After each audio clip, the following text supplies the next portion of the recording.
process and the issues that I have with that, but that's a different 20-minute presentation. But even though we were just out of funding it as a finalist, the state leaders were very clear about the fact that this was our reform agenda, and we're going to push forward on it. And even though we don't have the money, and we wish we would have had the money, we're going to find ways to reallocate resources and to begin to drive ahead with that. And so there was a lot of the groundwork that was laid and raised to the top for many of the reforms that are moving ahead on a number of different fronts.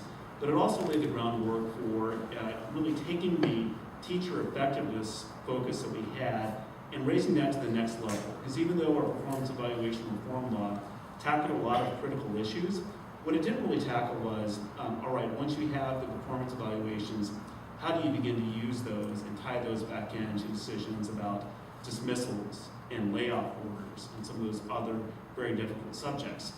And that subject began to come to the forefront in 2010 as a result of some outside influences that came to the state of Illinois. During the 2010 elections, there was an outside group called Stand for Children based in Oregon, which I know is doing work in Massachusetts now, which was dropping a lot of money in a lot of state legislative races.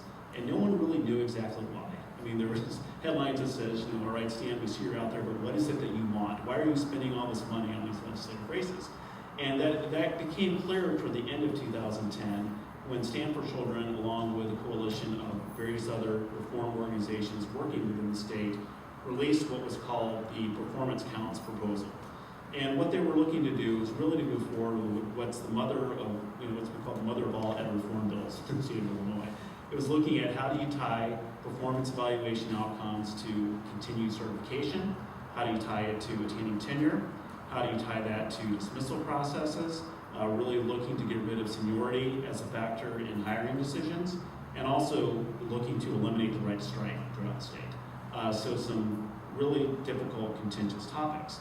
And I was approached during that point in time by one of the education reform organizations, not Stan, but one of the members of that coalition, about coming on as the lead attorney for the coalition reform groups.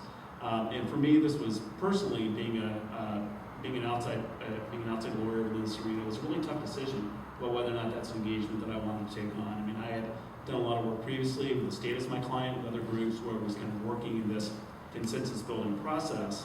What these reform groups were wanting to do was to move forward with this major package through the January 2011 lame duck session, which was just a few weeks long, and try to get that enacted without the types of processes that I was used to being involved with in many of these other legislative initiatives. But I ultimately decided to move on and to take that assignment, both because I personally felt like this was too big to sit on the sidelines.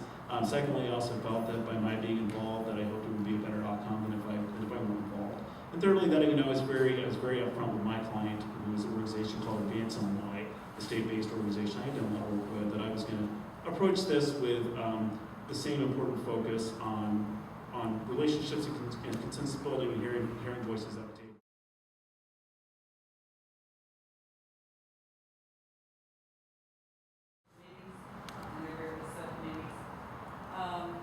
I think, first of all, I'd like to comment on what you just said, and that is that, to me, one of the most important roles of lawyers is consensus building. We know how to do that. I mean, and that's one of the most important things, that difference in educational levels, I don't know, just a lot of things. So to me, the school-based health clinics are very feasible. This particular school was in a school district, was in a rural area, didn't get any special funds to do this. They just managed to work it out with community health providers and using state funds that they get to help provide this.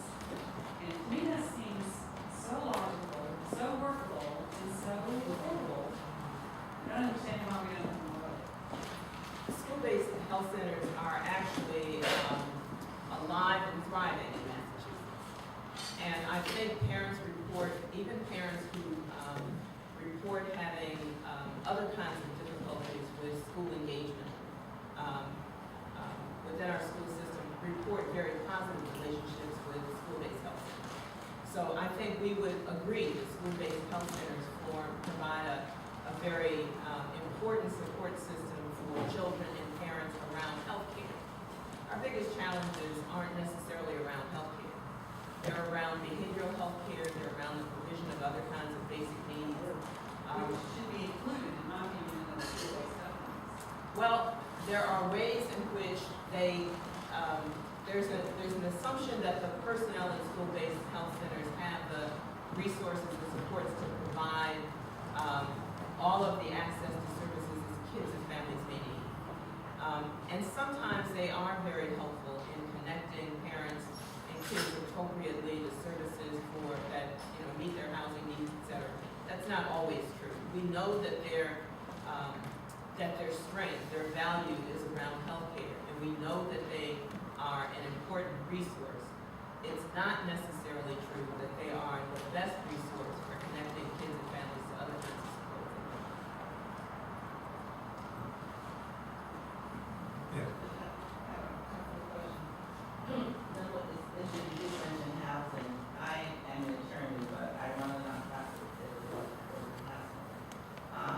And I'm curious, in Massachusetts, you mentioned the cabinet, to what extent the Office of Housing and Urban Development is involved in this cabinet? They are very involved. I mentioned the 3 communities that we're focused on in terms of our the Readiness Cabinet's efforts around addressing the needs of underperforming schools, and the fact that we're looking to learn from our experience in those communities and then build on that experience across the Commonwealth. We know that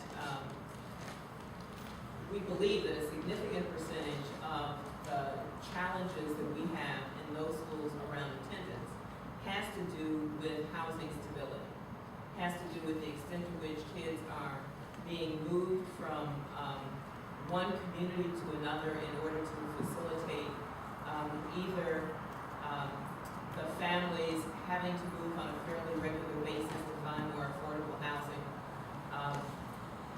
We haven't fully documented the extent to which families are having to move as a result of homelessness.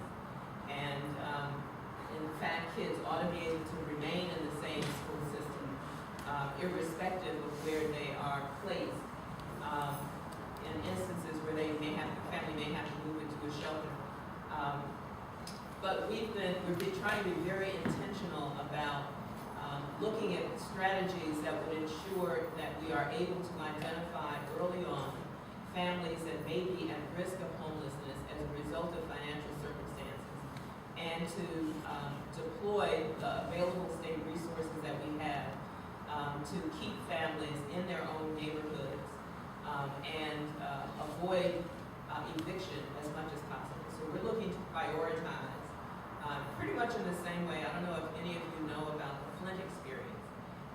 There is a program in place in Flint, Michigan, where the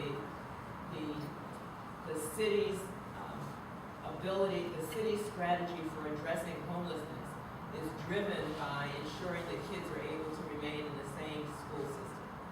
So everything that the city has put in place to address homelessness in that community